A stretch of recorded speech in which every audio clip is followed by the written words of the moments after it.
Hello children, this was 6th standard social science geography lesson, first lesson resources, unit 1 resources lesson in page number 143.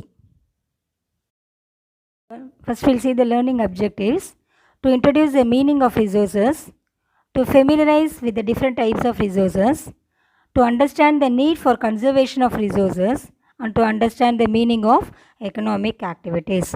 So here in the box it's given pathway. So what is pathway means? In this lesson how they are going to explain about the meaning of resources and types of different types of resources and how to conserve it and how it's useful for the economic activities. So here, to give the meaning about all these things, they have given the conversation between Kulali and her mother. Yes, Kulali is asking, Amma, where is Appa? Today has overtime and he has left early. Kulali wants to clarify about overtime. What is overtime?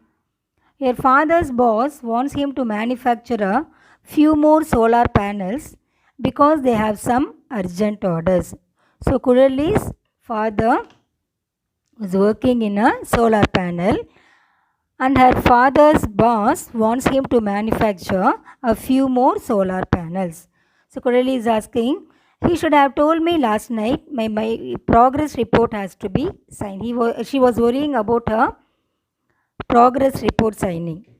So Amma is telling, enough of that, now go to have a bath, I will sign your report card this time.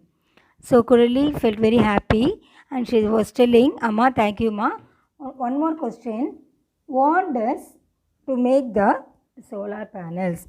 She wants to know about the solar panels. So what are solar panels? I think you have seen some solar panels in the apartment area. Nowadays there are so many apartments.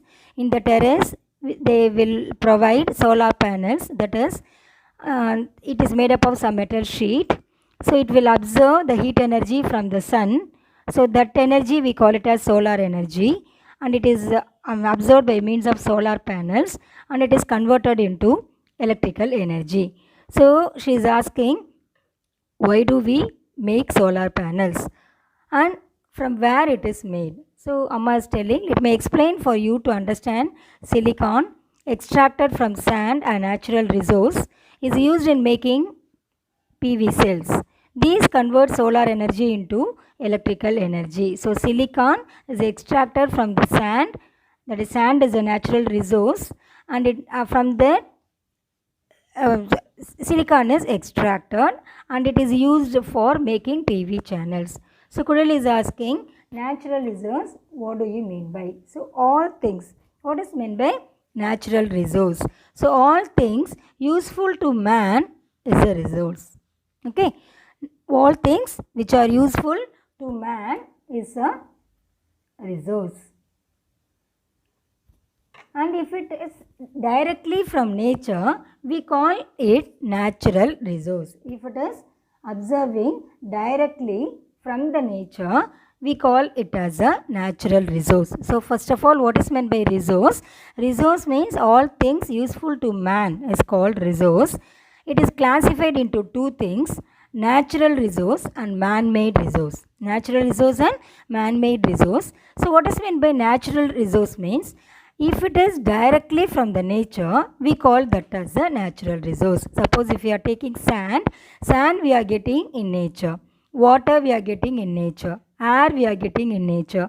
Solar energy we are getting in nature. Wind energy we are getting it from nature. So these all we are using it.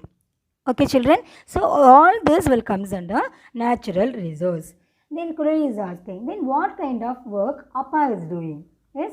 So he is a manufacturer and he uses natural resources for manufacturing. That is, the manufacturer is converting the natural resource into man-made resource. That is, here Kurali's father is working in the solar panel. Okay, so sand is the natural resource. From sand we are getting silicon, and that silicon is used in the PV cells. So that PV cells we are call it as man-made resources. Okay, so what are all the things we are getting directly, we call that as natural resources, and from that natural resources we are manufacturing or we are processing something, and things what you are using after the manufacturing we call that as man-made resources. Then manufactured things we call it as resources. Yes, they are also called as man-made resources. Okay, now they currently got ready to go to school. From this conversation, we can understand resource is anything that fulfills human needs. Resource is anything that fulfills human needs. When anything is of some use, it becomes valuable. Okay, so all resources have value. Okay, all resources which we are getting it in from nature will have value. So the value can be either commercial or non-commercial. So commercial resources have great economic value. Is commercial resources will have great economic value. That is example petroleum.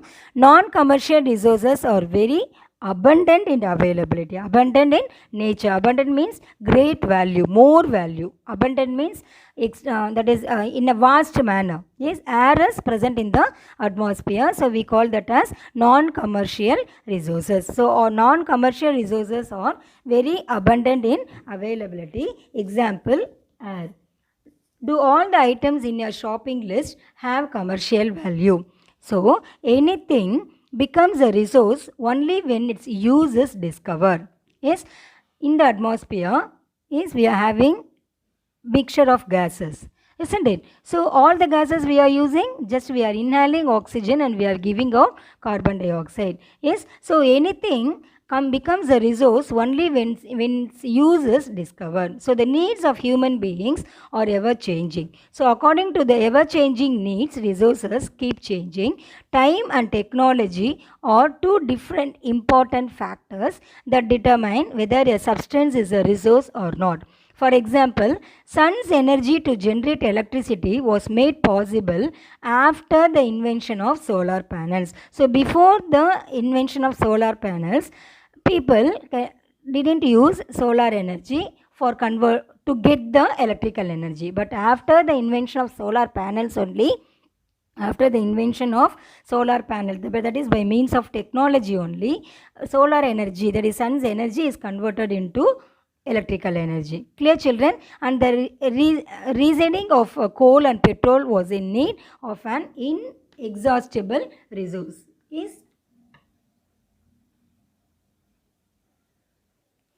So resources can be natural, man-made and human resources. So here one tree is given explaining about the types of resources. Left side, first the resources is divided into two things, natural and natural resources. Is natural resources, here there are primary resources, that is natural resources primary, hunting and forest. Is natural resources comes under primary, that is hunting and forest.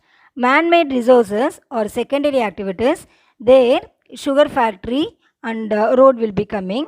And human resources, that is tertiary, school and scientists. One by one I will explain. So coming to right hand side, based on it's how the resources are classified. How the resources are classified. So left side, based on the natural resources and man-made resources, it is classified. On the right hand side, based on its origin. Based on its origin, it is divided into biotic and abiotic.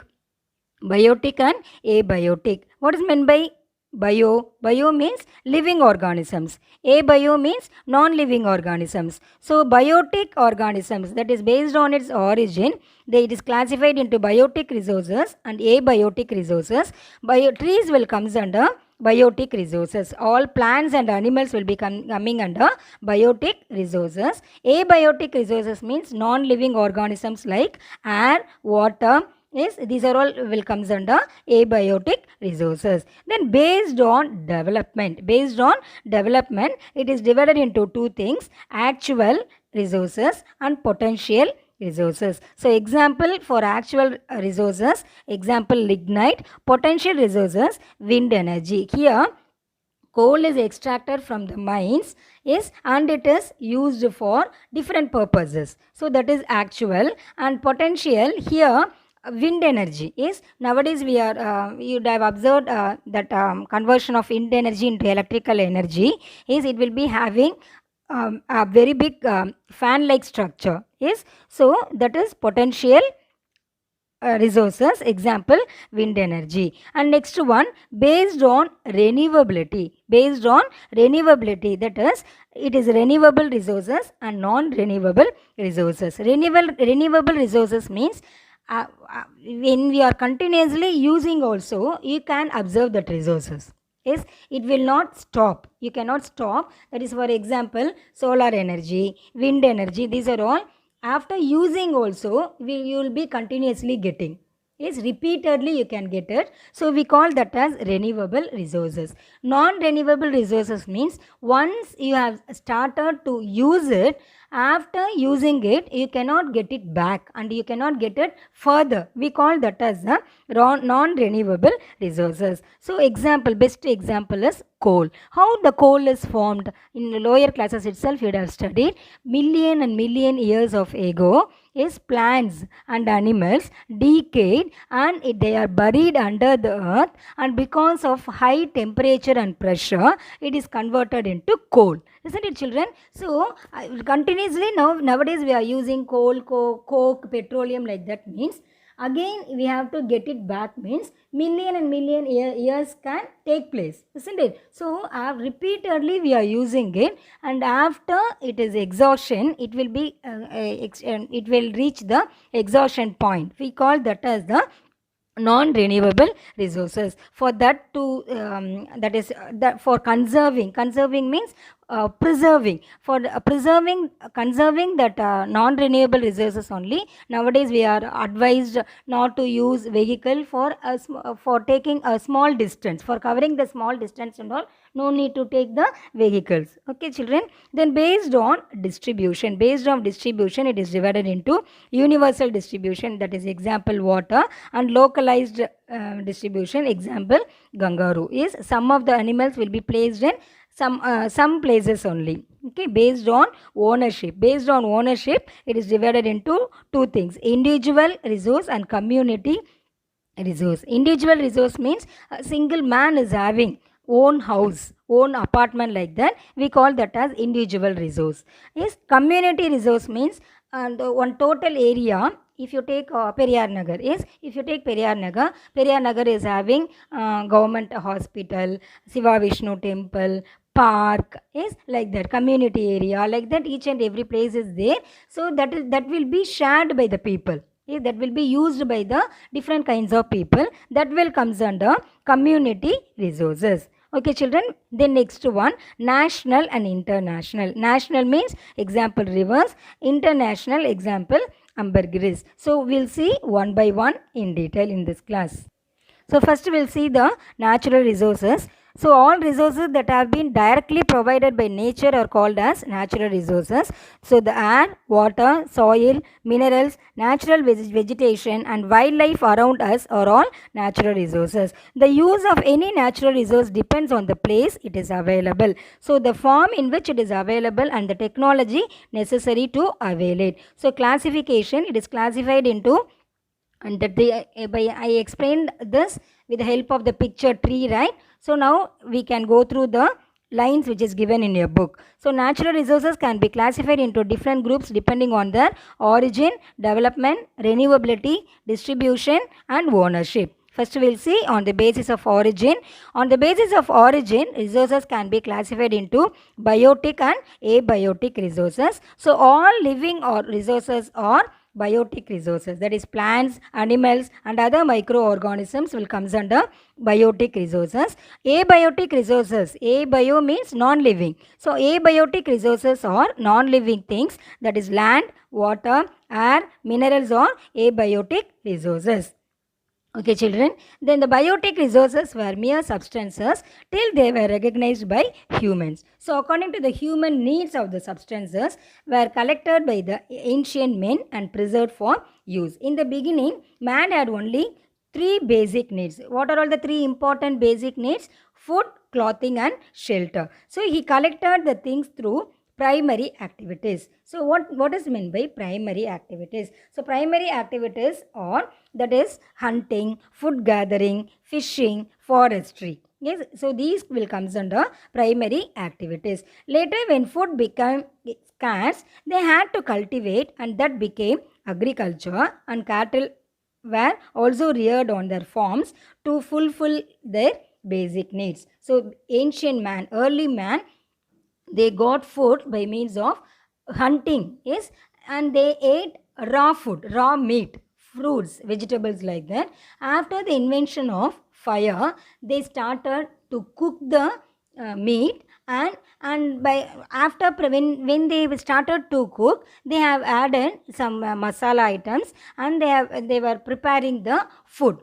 Yes, children. So here this will comes under, that is, as the population is increasing, the extent of using resources is also increasing. Yes, children. So later when food became scarce, they had to cultivate. Yes, to cultivate and that become agriculture, and cattle were also reared on the farms. So the biotic resources were also sought after by the early men. They went in search of better land forms when they had enough water resources for agriculture. For doing agriculture, for cultivating any crops, they have to find the land. Yes, we call that as agricultural land. That land should get water. Water plays an important role for doing agriculture. So man, they searched the places, and they were in need of tools right from hunting to agriculture. So primarily the tools were only made of stones. Later, you'd have studied all this in history lesson. Yes, later man dug the earth for better abiotic resources and found copper first and iron later. So early man used the things made up of copper, and later by iron. Yes, they used iron. He also mined precious metals simultaneously for making ornaments. So later mining became one of the leading primary activities and still holds an important place among the economic activities.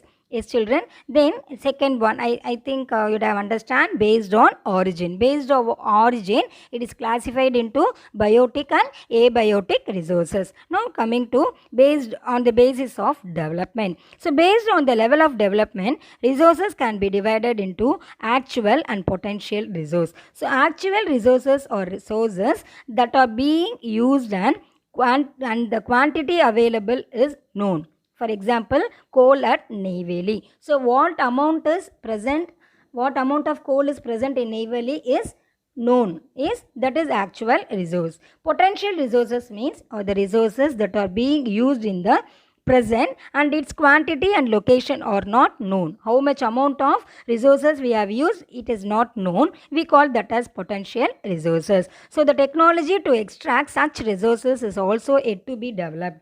So example, marine yeast found in the Bay of Bengal and Arabian Sea. So what is meant by marine yeast? Marine yeast have greater potential than the terrestrial yeast. So they can be used in baking, brewing, wine, bioethanol and pharmaceutical protein production.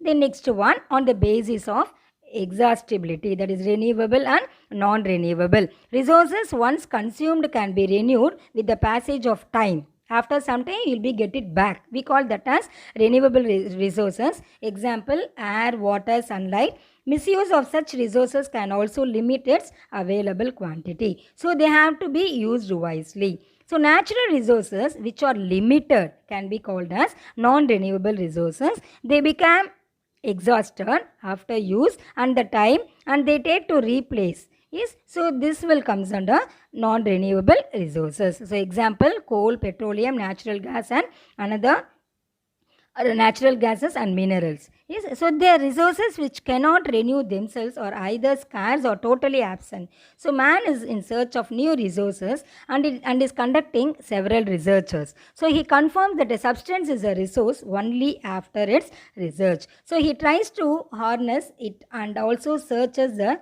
regions where it may be found in. So they are potential. These kind of resources are called potential resources. So wind energy is one such example. The places where the wind energy can be utilized are still unknown. Yes, the picture is given. Wind energy, generation of electricity by means of windmill.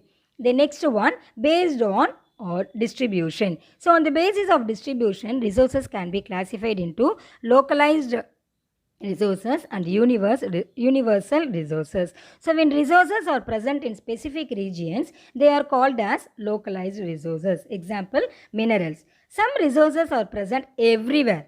Yes, such resources are called as universal resources. Example, sunlight, air, water, everything. Okay, children. So with which region this activity you can do on the basis of ownership. Already I explained.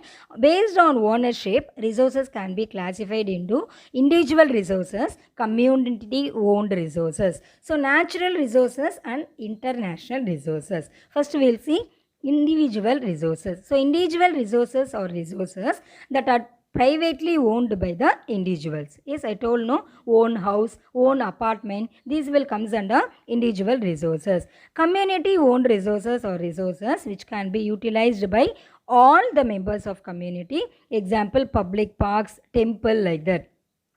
Okay, children. The next one, natural resources. Natural resources are resources within the political boundaries and oceanic area of a country. Example, tropical forest regions of India. So, tropical rainforests are called as world's largest pharmacy, as 25% of the natural vegetation or medicinal plants. So, we are getting medicinal plants from the tropical rainforest area. So, tropical rainforest will receive more amount of rain and the condition, climatic condition is suitable for growing medicinal plants. Okay, children. The next one, international resources. International resources are all oceanic resources found in the open ocean. So resources found in this region can be utilized only after an international agreement. That is example, ambergris. Ambergris is an extract from the sperm whale.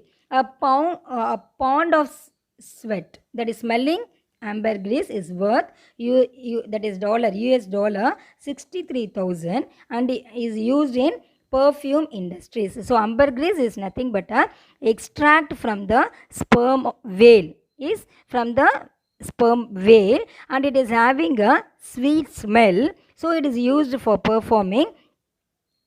producing perfume industries. It is used in the perfume industries. So this picture is given. The next one is man-made resources. So natural resources are modified and processed by technology into man-made resources. So this example, the best example is sugar cane. Sugar cane processed to get sugar.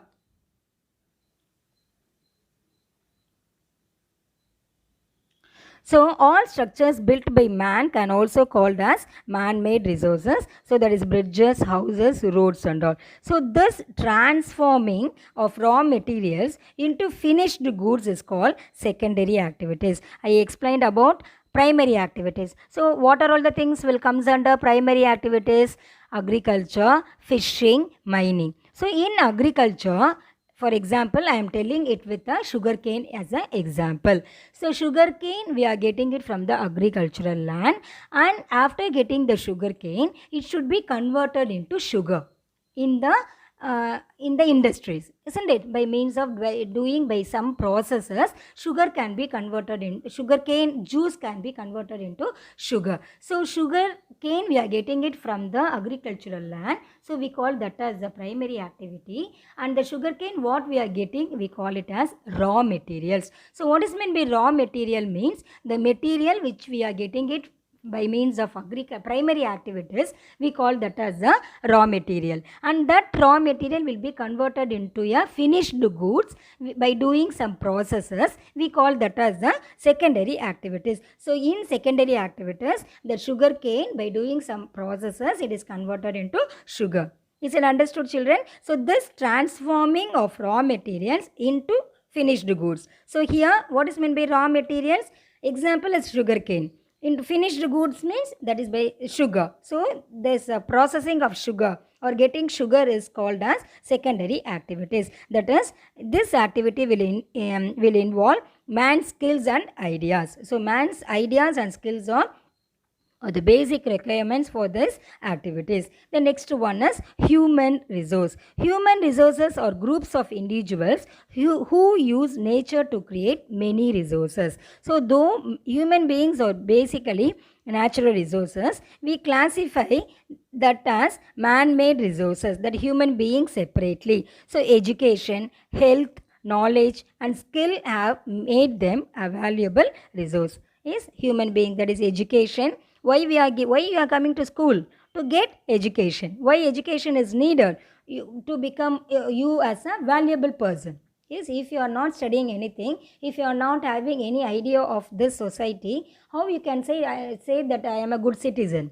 Only after getting education, you would have get many knowledge. By means of education, you will be having some knowledge, and by acquiring the knowledge, you will apply in some particular area, and you will be expert. You will be expert in a particular area.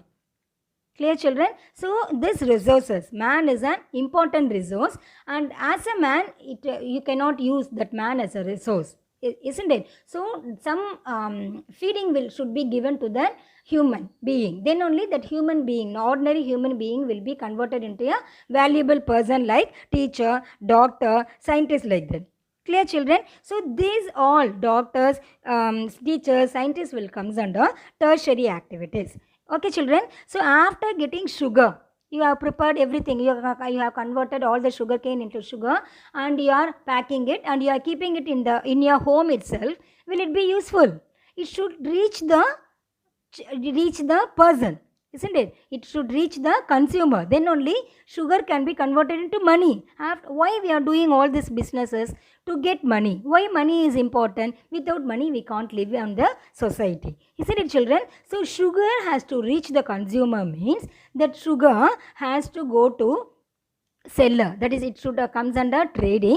Buying and selling will be taking place. Then that activity, these all activities will comes under tertiary activities. So tertiary activities are basically concerned with the distribution of primary and secondary products through a system of transport and trade. That is example, banking, trade and communications. So the quantity and quality of institutions and organizations involved in making the professionals decide the human resource of a country. Clear, children? So these all will comes under tertiary activities. So Gandhian thought on resources: there is enough for everybody's need and not for anybody's greed. Yes, so Mahatma Gandhi blamed human beings for depletion of resources. Yes, so God has given everything which can be used by human beings, those who are in need. Yes, needy people can get the things what they need, but greedy people, because of greediness only, all people are using the resources, and they save the resources for future. Yes, so that is the Gandhian activities. Why it has, that is depletion of resources, why it has happened means because of over exploitation of resources and unlimited needs of human beings. So conservation is very, very important. Resource planning and management. So resource planning is a technique or skill or proper utilization of resources. So resource planning is necessary because resources, we should plan accordingly, we can conserve the resource. Yes, so their planning is quite necessary so that we can use them properly, and at the same time we can save them for future generation. So resources are not only limited, but also they have even unevenly distributed over the different parts of the world. So it is essential for the production of resource and to protect them from ever from over exploitation. So how to conserve the resources? Careful use of resources is called conservation of resources. So resources can be saved or being used at the very fast rate due to the rapid increase in population. So natural resources are depleting fast. Wisely using resources can control the depleting ratios. So development is necessary without affecting the needs for future generations. So if the present needs of resources are met and the conserving resources for the future are balanced, we call it as sustainable development. So what are all the things we are using, we have to use in a proper way. If you are using in a wise manner, you can save the resources and it can be used for future generation. For example, you are coming to school. Yes, so in coming to school, if by cycle means the resource will not be waste. If you are coming to school by vehicle, by using petrol or diesel like that, what will happen? We are utilizing it. Yes, for some people, if you see, some people for the going to next street also, they will take the vehicle and they will go. Yes, so large amount of fuel is wasted. Yes, before and all, before 10 years or 20 years and all, in some houses only they will have car. Yes, they will use car for taking some 5 or 6 people in the car and to move from one place to another place. But now if you see, the many people are working in the IT field and they are earning so much amount of money, and each and every person is having car. Many people is having car, and for one person they are taking for moving from one place to another place by only for one person they are using car. So large amount of fuel is wasted, isn't it? So we have to think wisely. If you are going out as a family, you can use car. If you are going as a single person or two person, instead of using car, you can use two wheelers. So by applying this wise idea, you can conserve the resources, and this type of development we call it as sustainable development. So sustainable development can take place when the reasons of depletions are identified and wastage and excess consumption is prevented, reusable resources are recycled, pollution is prevented, and environment is protected, natural vegetation and wildlife are preserved, and alternative resources are used. So the earth's easiest way to conserve resources is to follow 3 R's: reduce, reuse and recycle. Reduce the usage of resources, reuse the usage of resources, and recycle the uses of resources. Okay children, now we can see the recap. Anything that fulfills human needs can be called as a resource. So resources provided directly by nature are natural resources. All living things are biotic resources. All non-living things are abiotic resources. So collection of resources directly from the nature is called primary activities. Actual resources are being used at present. Potential resources are not utilized at present. After consumption, resources can be renewed with the period of time and is called renewable resources. Non-renewable resources are resources that have limited stock. So resources that found everywhere or universal resources. Resources found in specific regions are called localized resources. So natural resources when processed to meet man's needs are called man-made resources. People are also referred to as resources. Tertiary activities are those which render services to production and distribution of goods. Careful use of resources is conservation of resources. When the present population's needs are fulfilled, the future generations' needs will be met without damaging the environment. Sustainable development takes place. So glossary is also given. Manufacture, production, solar panel, a plate that can absorb solar energy, PV cells, photovoltaic cells, localized, limited to specific areas, universal, found everywhere, open ocean, areas of ocean that does not belong to any country, depleting, reducing, conservation, saving for future use, sustainable, able to be maintained, and tertiary, third level. I think everybody understood this lesson. Once again, you go through the lesson, you take your book and go through each and every line. If you are having any doubt, you can ask during the live session. Okay children. Thank you children.